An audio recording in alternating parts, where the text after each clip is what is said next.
தொலைத்தொடர்பு நிறுவனங்களுக்கு சொந்தமான கேபிள் கம்பிகளை இலக்காக கொண்டு அவற்றை திருடி வந்ததாக நம்பப்படும் கும்பல் ஒன்றை போலீசார் முறியடித்துள்ளனர்.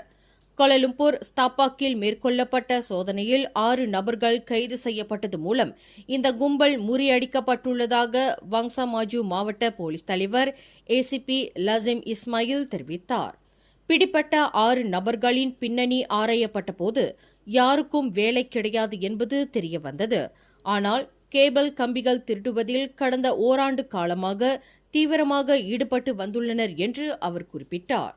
பிடிப்பட்ட நபர்களில் 17 வயது இளைஞரின் பிரதான வேலை பாதாளத்தில் செல்லும் கேபிள் கம்பிகள் பாதையின் மேற்புற மூடியான மேன்ஹோலை திறப்பதாகும் என்று விசாரணையில் தெரியவந்துள்ளது என்று ஏசிபி லசிம் இஸ்மாயில் தெரிவித்தார். மேலும் செய்திகளை தெரிந்து கொள்ள கீழே இருக்கும் பெல் பட்டனை அழுத்துங்கள். உங்கள் மகிழ்ச்சியை வெளிப்படுத்த லைக் மற்றும் ஷேர் செய்யுங்கள். தொடர்ந்து திசைகளோடு இணைந்திருக்க சப்ஸ்கிரைப் செய்யுங்கள்.